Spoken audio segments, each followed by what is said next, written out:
Hi there, I'm Graham Jackson. I anchor the Overland Essentials area at Overland Expo and teach people a lot of the fundamentals of overlanding. In this video, we're going to talk about what the difference is between overlanding and four-wheeling. And there's a lot of confusion about it.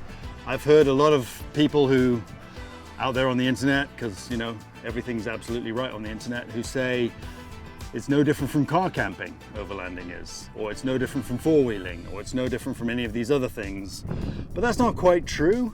I think that overlanding is more of a broad umbrella, whereas four-wheeling is a very specific thing.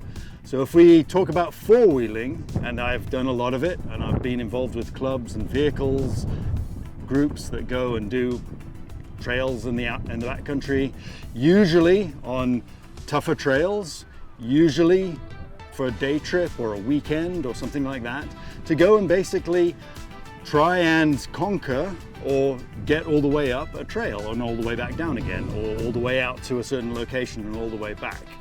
Oftentimes those trails are very difficult, very tough. You can imagine things in Moab, things in Colorado, in the high country, very, very tough trails where you need a Jeep or a Bronco or something like that with lockers, with armor, with a winch, and you're doing a lot of manual labor to basically get yourself up the trail.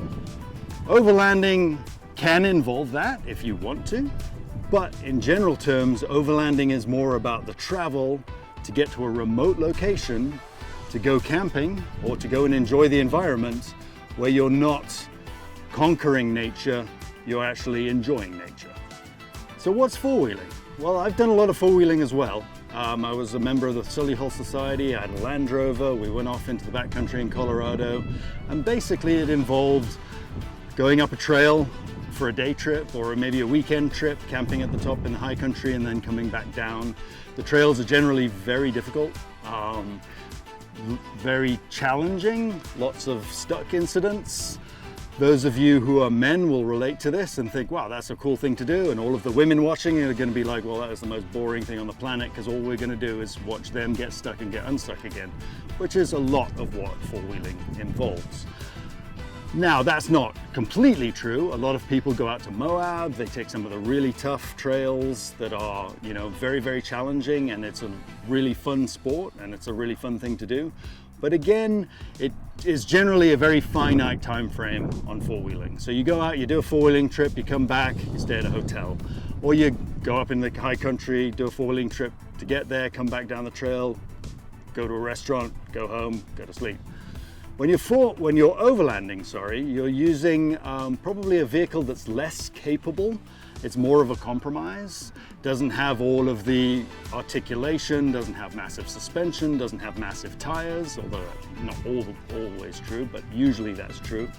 Usually you defer to having things like a kitchen and a tent and a living space and a bar and a fridge and a lot of food. And so you can go into remote areas, even if it is on difficult trails, but doesn't tend to be on as difficult trails as typical four-wheeling trails. So you can do both, absolutely. Anybody can do both. But the actual definitional difference, I think, between them is that overlanding can be partly four-wheeling, whereas four-wheeling, in general terms, doesn't involve overlanding.